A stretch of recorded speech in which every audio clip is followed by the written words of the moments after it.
bahwa sesungguhnya hal yang paling menakutkan bagi umat manusia adalah ketika Tuhan Allahnya menjauh dan berpaling daripadanya. Haleluya. Shalom, shalom Elohim.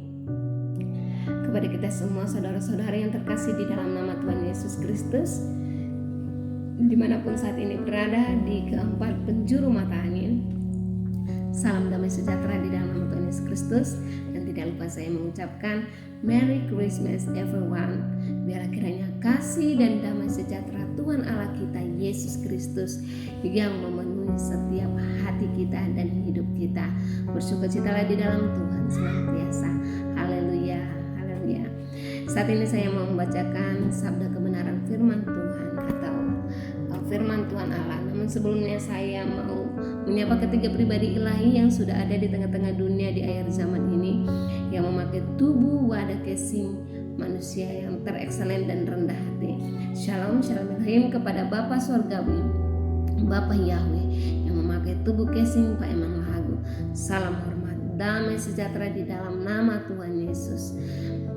Dan salam Elohim juga kepada Pangeran Ilahi, King of the King, Jesus Christ Alpha dan Omega, yang memakai tubuh casing Saudara Aditya Nugrahanto, yang merupakan wujud Allah itu sendiri dan yang merupakan sumber terang sejati, terang ilahi yang sudah ada di tengah-tengah dunia di akhir zaman ini untuk menghakimi setiap umat manusia.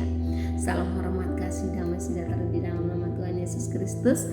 Dan shalom elim juga kepada mempelai ilahi yang cantik, elok, mempesona dan terekselen, pribadi Roh Kudus itu sendiri yang memakai tubuh casing Ibunda V. Hamdani. Shalom, shalom Elohim, salam hormat, damai sejahtera di dalam nama Tuhan Yesus Kristus.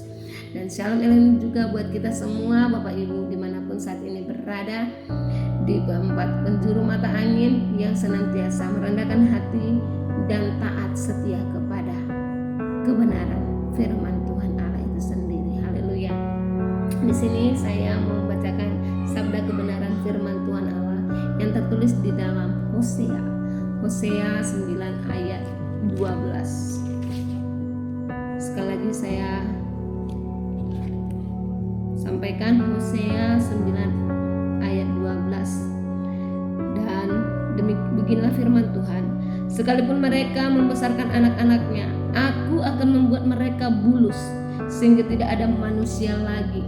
Sungguh celakalah juga mereka pada waktu aku menjauh daripada mereka. Di dalam nama Tuhan Yesus Kristus, pada ayat bagian B, yaitu Hosea 9 ayat 12 bagian B, sangat jelas di sana dikatakan bahwa celakalah juga mereka pada waktu aku menjauh daripada mereka. Aku di sana berkata Tuhan Allah, yaitu Tuhan Yesus Kristus.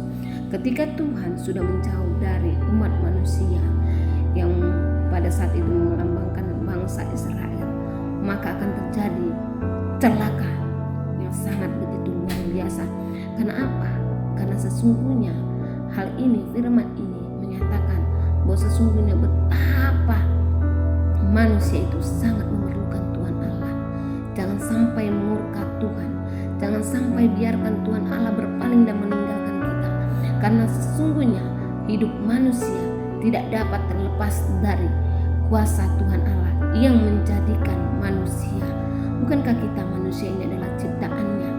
Bahwa sesungguhnya dia adalah Allah yang berkuasa sepenuhnya, Allah yang mengenal apa yang menjadi kita perlukan dan apa yang kita cari.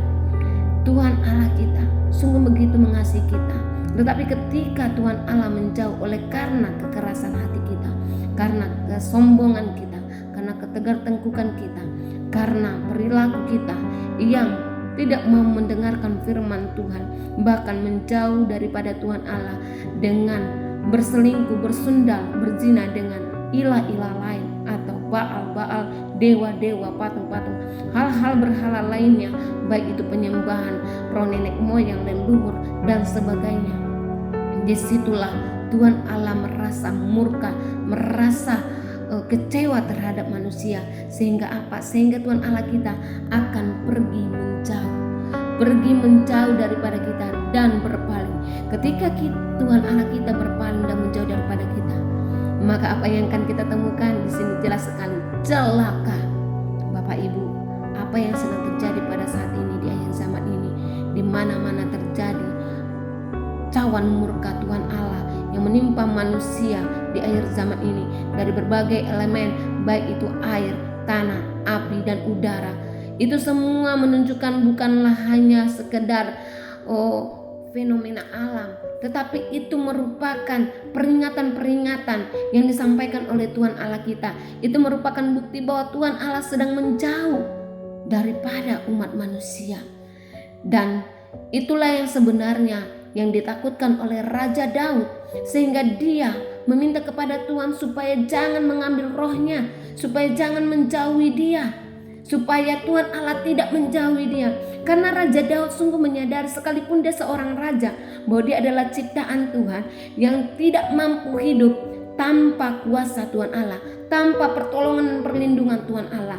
Dia sungguh tahu, sungguh menyadari bahwa hidupnya sekalipun sebagai seorang raja yang berkecukupan, hidupnya semua tergantung ada di dalam tangan Tuhan Allah. Nah, demikian juga kita manusia di akhir zaman ini terlalu sombong dan angkuh, menganggap bahwa kita bisa hidup tanpa Allah kita, tanpa mengandalkan Tuhan. Kita berpikir kita mampu mengandalkan pikiran kita, kekuatan kita, kita dapat melalui segalanya tanpa Tuhan Allah di pihak kita, di sisi kita. Dan hari ini firman Tuhan mengingatkan kita, bahkan seorang raja pun yang begitu diurapi dan dipakai Tuhan menyatakan bahwa dirinya tidak dapat hidup dan tidak baik-baik saja tanpa Tuhan. Mari kita buka di dalam Mazmur 51 ayat 13. Saya bacakan bagi kita semua, Bapak Ibu. Janganlah membuang aku dari hadapanmu, dan janganlah mengambil rohmu yang kudus daripadaku. Karena apa? Ketika roh itu diambil, ketika roh kudus itu telah diambil dari tubuh manusia atau seorang Raja Daud yang merupakan saat itu raja yang diurapi Tuhan, dia menyadari bahwa hidupnya tidak sedang baik-baik saja. Bapak Ibu yang terkasih di dalam nama Tuhan Yesus Kristus, jika seorang raja saja yang diurapi begitu menyadari, apalagi kita manusia biasa ini, manusia yang sederhana ini, manusia yang tidak memiliki hikmat dan atau tidak memiliki jabatan yang hebat gemilang seperti Raja Daud. Harusnya kita bahkan lebih menyadari bahwa sesungguhnya kita keterikatan dan ketergantungan bagi Tuhan. Bukankah setiap murka atau cawan murka yang sedang saat ini tercurah itu menunjukkan bahwa Tuhan Allah sedang menjauh dari kita dan berpaling dari kita? Mari panggil lagi Tuhan. Datanglah dengan penuh penyesalan. Panggillah dia lagi kembali supaya Tuhan bermurah hati. Adakah kita memanfaatkan waktu yang sedang terjadi saat ini, ketika cawan murka tercurah, gempa bumi, tsunami, banjir, bahkan gunung meletus, likuifaksi, angin puting beliung, bahkan berbagai-bagai hal lagi, kebakaran? Adakah ketika itu terjadi kita malah berbalik kepada Tuhan? Kita menyesali perbuatan kita. Ingat Bapak Ibu, ketika sudah terjadi hal demikian, tetapi kita tidak datang menyesal ke hadapan Tuhan, maka jangan berpikir semuanya sedang baik-baik saja, akan aman-aman aja. Setelah gempa bumi atau banjir sedang melanda, akan terjadi murka atau cawan murka susulan ketika kita tidak menyesal dan bertobat, baik setiap bangsa maupun pemimpin-pemimpinnya tanpa terkecuali. Jadi selagi masih ada kesempatan, jangan biarkan murka itu datang berbalik lagi berjilid-jilid. Jangan biarkan murka itu, jangan biarkan Tuhan Allah itu untuk selamanya meninggalkan, menjauh dan berpaling dari kita.